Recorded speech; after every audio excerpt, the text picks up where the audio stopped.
सिर्फ वोटरों की सरकार बने। इसके लिए आप सभी लोगों को हमारे साथ कंधे से कंधा मिला के चलना होगा। अपना घर बार छोड़कर श्री शिवकांत गोरखपुरी जी आपके बीच में काम कर रहे हैं, मासूम खान जी काम कर रहे हैं, शमसुल जी काम कर रहे हैं, तन्नी बासुमतारी जी काम कर रहे हैं, वो उर्मिला जी काम कर रहे हैं, पिंकू दास जी काम कर रहे हैं। आप तमाम सभी कार्यकर्ता जितने पदाधिकारी बक्सा और बरबेटा के हैं वो सब दिन रात मेहनत कर रहे हैं। साथियों, विश्वास रखिए, आपके इस विश्वास को नहीं तोड़ेंगे। आपको एक सुरक्षित, सेकुलर और संपन्न सरकार देंगे। वह संपन्न सरकार आप सभी को संपन्न करेगी धन देकर। इसी के साथ मैं अपनी बारी को विराम देता हूं।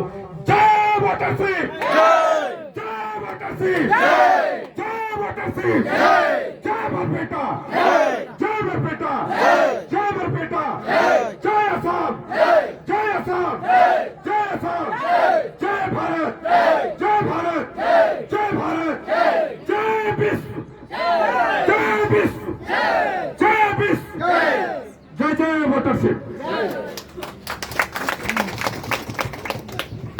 কিন্তু নিজৰ দেশৰ কাৰণে কোনোবা অফিচাৰৰ ল'ৰা ছোৱালী মৰিব নেকি? নেতা আৰু ভোট দিয়া মানুহবিলাকে কোনেও কংগ্ৰেছ বিজেপি নহয়, তেওঁলোকে সকলোৱে ভোটাৰ হয়। এই ভোটাৰ বিলাকে আহি আপোনালোকে ভোটাৰ পাৰ্টি ইণ্টাৰনেশ্যনেলৰ লগত যোগ দিয়ক, কাম কৰক, সম্পূৰ্ণ কাম হৈ যাব। প্ৰত্যেকৰে শান্তি হ'ব, দেশত শান্তি স্থাপন হ'ব, আমাৰ মাজত যুদ্ধ বিগ্ৰহ নহ'ব। আমি দক্ষিণ এছিয়াৰ চৰকাৰ গঠন কৰিবলৈ গৈ আছো, চৰকাৰ হবলৈ গৈ আছে। গতিকে কোনো চিন্তা কৰিব লগা নাই। আমি যুদ্ধ ৰখাই আছো, তথাপিও চৰকাৰে তেওঁলোকে ৰাজনীতি মুনাফা লাভ কৰিবৰ কাৰণে তেওঁলোকে কি কৰি আছে, যুদ্ধত লগাই আছে মানুহক। আৰু সেই যুদ্ধত আমাৰ 23,800 টকা হ'ল, 23,800 টকা জনমুৰি, প্ৰত্যেকৰ মাথাৰ নামত, প্ৰত্যেকৰ মুড়িৰ নামত 23,800। আৰু সেই 23,800টো দুভাগ কৰিব লাগে। দুভাগ কৰিলে সোঁ হাতত কিমান পৰিব? 11,900। বাওঁ হাতত কিমান পৰিব? 11,000। চেন্ট্ৰেল কমিটিৰ মিটিং আছে, মই তাত যাম।